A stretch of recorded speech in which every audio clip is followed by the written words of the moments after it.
Hey y'all, welcome to my kitchen and happy Valentine's Day. I was born and raised in the South, in a city, and now I live in the Midwest on a farm, and I love it. Other things I love are Jesus, my family, and everything food. I'm so glad you decided to join me today. Hey y'all, I love Valentine's Day, and Valentine's baking is so much fun. It's one of my favorite months of the year. And God tells us in His Word that the greatest command is to love God and love your neighbor. So, Valentine's Day, all about love. I like to get these Valentine's Day shows out before Valentine's Day so that you can prepare for your loved ones to make something special. Today we're gonna make such a fun and easy Valentine's Day treat. I think you're gonna love it. Today we're gonna make Valentine's Day bleached blondies. Let me show you what you'll need. Oh, y'all. My precious daughter Lillian, today after we were at Women Engaging Life on Life Well together, we were talking about my Valentine's Day cooking show, and I was telling her that I was going to make these blondies for Valentine's Day. And she said, "What's a blondie?" And I said, "Well, it's kind of like a chocolate chip cookie without the chocolate chips." I said, "But I'm going to use sugar cookie dough." And she goes, "So really you're making bleached blondies?" And I was like, yes, I'm definitely going to call them that. Today we're going to make Valentine's Day bleached blondies. Let me show you what you'll need.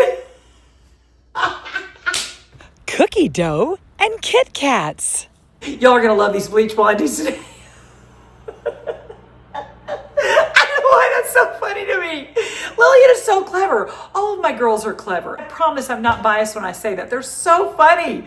It's one of their best qualities. All right, you start off with an 8x8 square pan, and this is my sweet mother-in-law Pam's pan. I love you, Pam. She is great. I love having a mother-in-law that is so dear and such a good friend, and I want to be a mother-in-law like that too. I'm trying to decide if I should put parchment or not. What do y'all think? Let's do it. I put my parchment paper up. I had it in a lower drawer below the oven, but then I put it in a higher drawer so that little fingers couldn't come along and be harmed by this. But this wouldn't fit in my drawer with the lid on, so I had to rip the lid off. You make things work. I'm gonna do my little Madeline trick. My precious daughter Madeline loves to just put that parchment paper in there. No folding, nothing. And it's kind of fun. I've adopted that from her.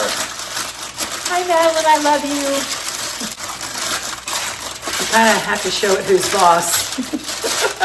Then you take just a store-bought roll of sugar cookie dough. My mom has amazing sugar cookie dough that's homemade, and we do that also. But if you want to go quick and easy, this is your way. I'm just going to cut this in half because we're going to use the first half of this cookie dough on the bottom of that pan. Okay. Ooh. Go. Nice. Alrighty. Woo. Already spilled sugar cookie dough on the floor. Y'all know it's not a party until something gets spilled, right? Oh my goodness. I'm going to put this over my pan. Here we go. And let's press this down. I always love for Rick to give me flowers every Valentine's Day, but this year I'm maybe thinking that I want a new coffee pot that's stainless steel and glass, no plastic. So it might be a little more than flowers, but maybe not. We'll see. All right, there's my first layer of sugar cookie dough pressed into the bottom, and I'm using some scissors. I'm just gonna cut off these edges for fun. What do y'all think? I do that when I'm making sourdough bread.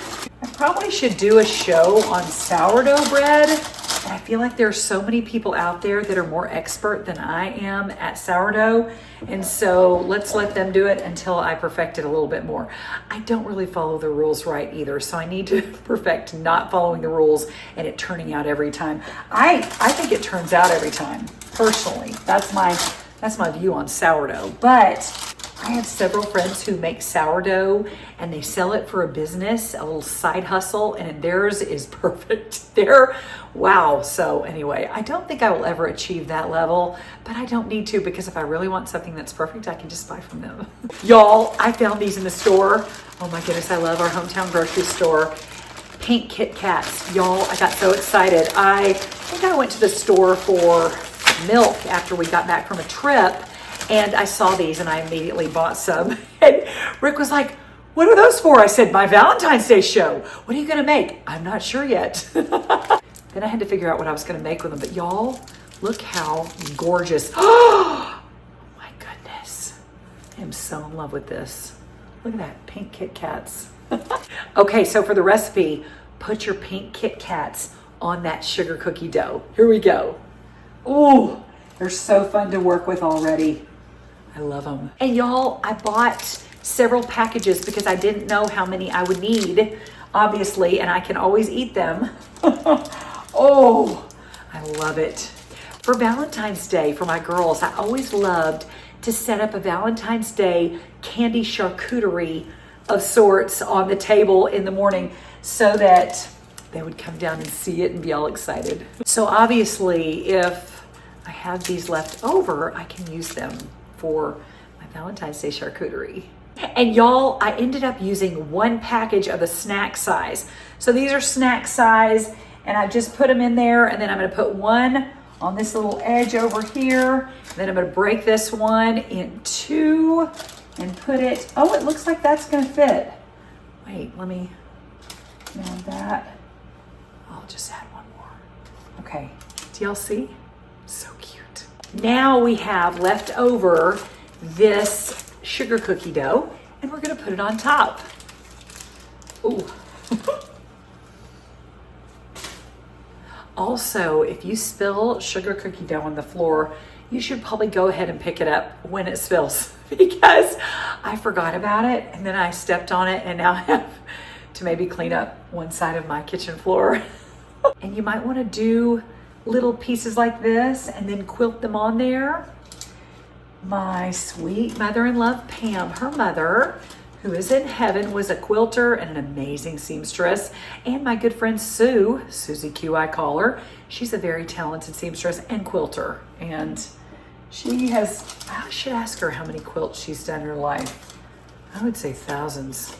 We'll have to see. Susie Q is also in our small group. And so, ooh, we'll see each other this weekend when we meet, and I can ask her then too.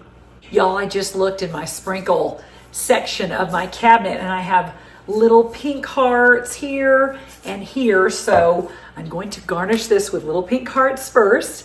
I thought about doing M&Ms, but I think it might be too strong for the top of this. So I'm just going to garnish it with this light sprinkle of hearts. But you do what you love.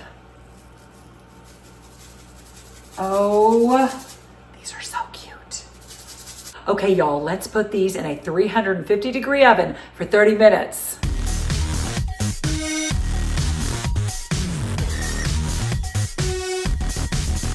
Here they are, y'all. Aren't they so gorgeous? Oh my goodness, and they smell so good.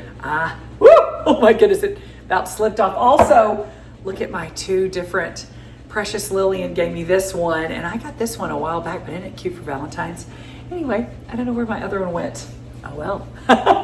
I always put this against a hot plate or a hot dish so that people coming by know that it's hot and to be careful. Y'all, thanks so much for being with me today and making some Valentine's bleach blondies. I hope y'all have a wonderful Valentine's Day, and I hope you feel loved by Jesus most of all, the one who loves us the most.